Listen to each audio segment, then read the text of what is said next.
जय महालक्ष्मी काशीखंड त्रिशक्ति।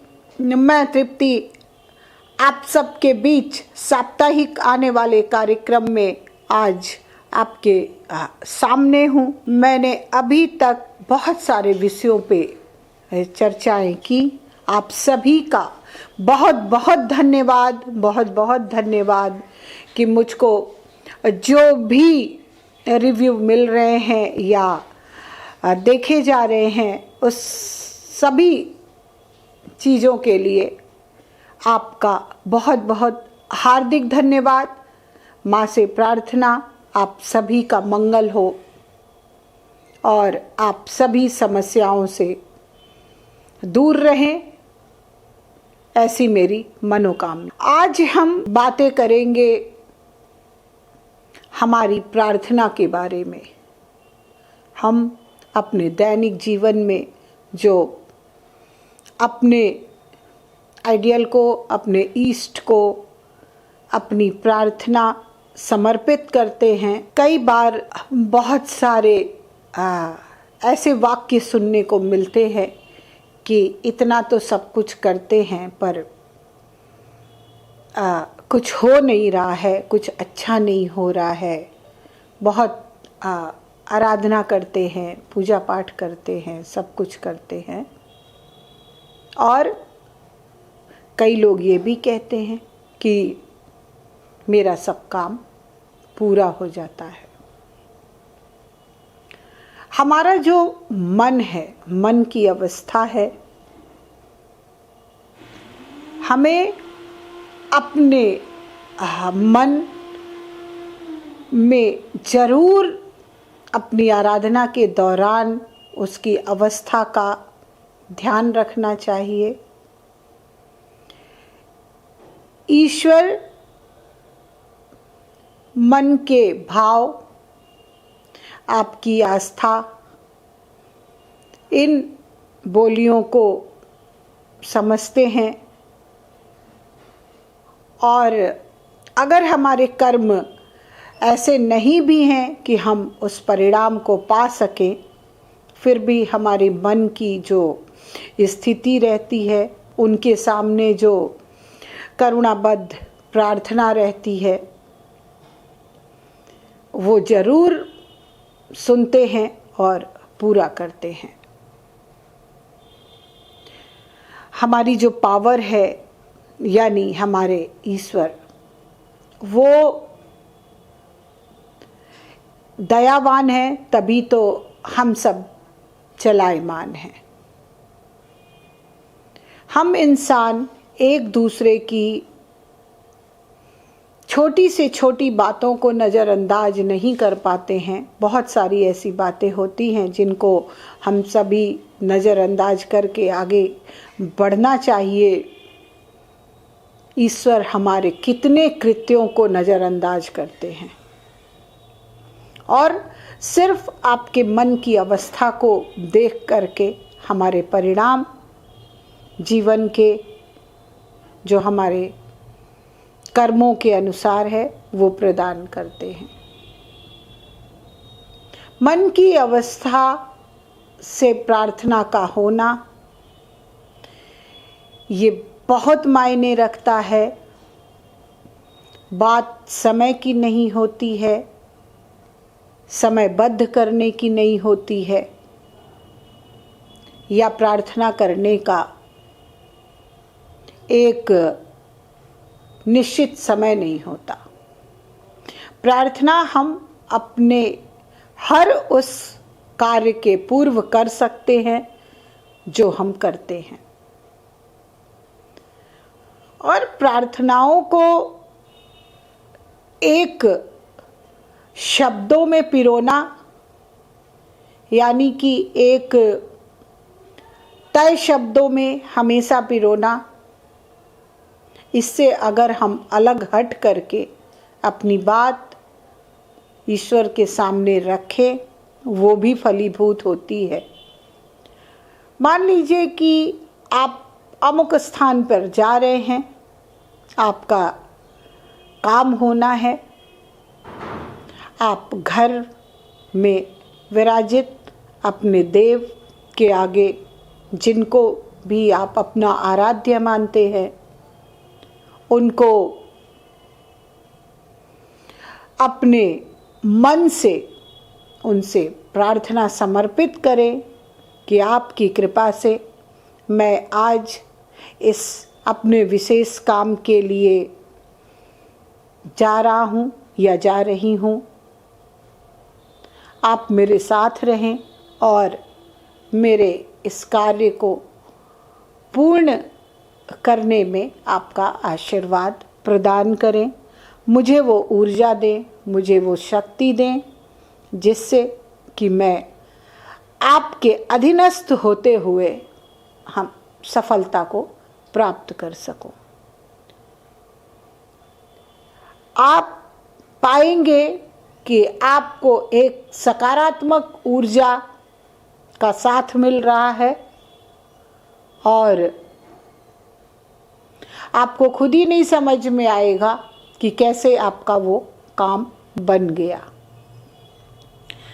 जब भी हम प्रार्थना करते हैं, हमारे दिमाग में और भी बहुत सारी चीज़ें चलती हैं। कोशिश करें कि जितनी भी देर अपने इष्ट के सामने रहें, उन सब अन्य चीज़ों से विरक्त रहें।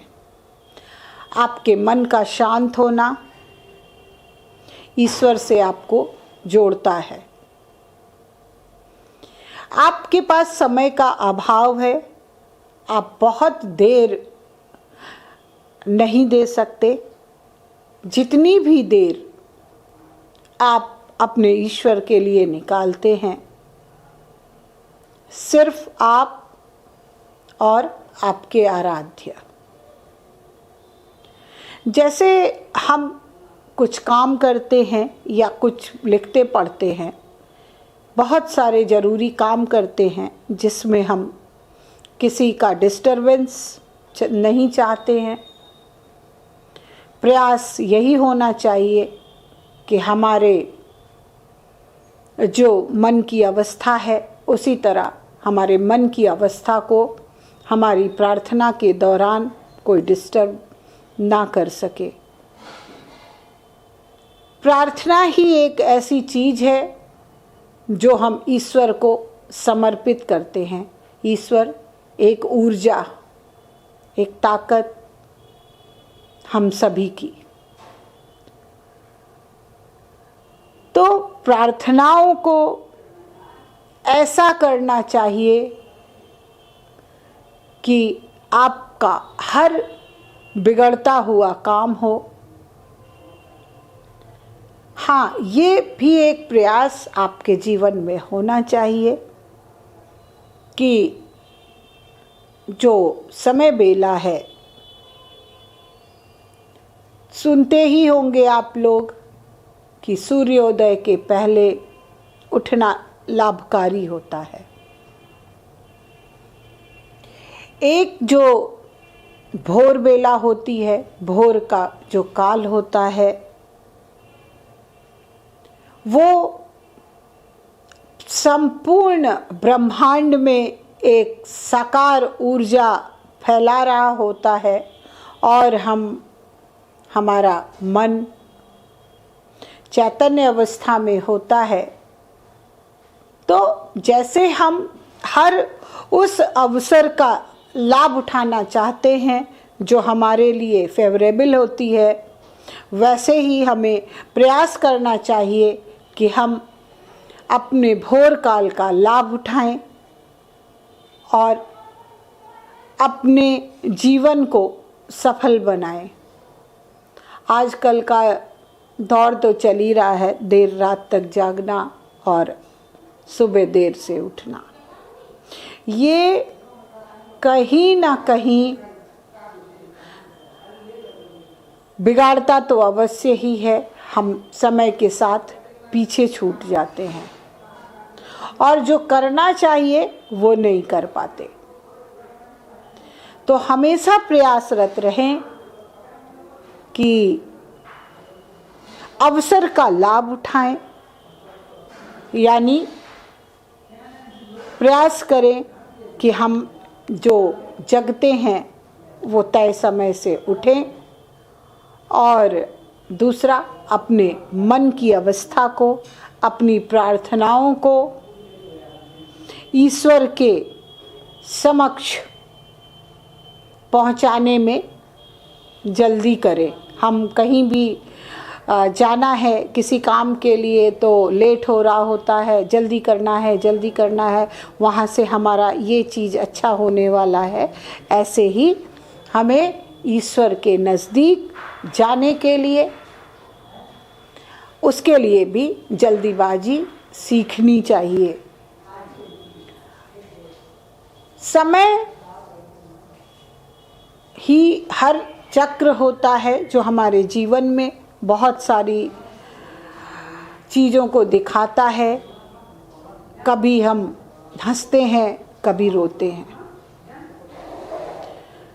कभी बहुत अच्छा होता है, कभी नहीं भी होता है। और मेहनत का परिणाम उसका मिलना तय है। अगर हम अपने कर्मों में मेहनत के साथ, अपनी प्रार्थनाओं के साथ लगते हैं, उसका परिणाम मिलना तय है। और आपको ये अपने अंदर विश्वास होना चाहिए कि हाँ, ये अच्छा होगा ही होगा। जीवन में कुछ चीज़ें हमारे लिए ठीक नहीं होती हैं, जिसका आकलन बहुत सारे लोग अपनी कुंडली से करवाते हैं। तो ये भी एक परिणाम है हमारे कर्मों का, जिसको हम वर्तमान अवस्था में पाते हैं अपने जीवन में। बहुत सारी छोटी छोटी चीज़ों को हम दैनिक जीवन में भी ठीक करके अपने जो स्टार फेवर में नहीं रहते हैं उनको ठीक कर सकते हैं। प्रकृति ने बहुत सारे ऐसे उपचार बना रखे हैं जिसको आपके करने से आपका जीवन सकारात्मक दिशा में आगे चलता रहेगा। तो शुरू करिए अपनी प्रार्थनाओं से, अपने मन की उस अवस्था से और अपने क्रियाकलापों से। सारी परेशानियां आप देखेंगे कि वो धीरे धीरे खुद ही समाप्त हो रही हैं। आप सभी की प्रार्थनाओं के लिए बहुत सारी शुभकामनाएं। आपका आने वाला जीवन मंगलमय हो। बहुत बहुत धन्यवाद। जय महालक्ष्मी, काशीखंड त्रिशत।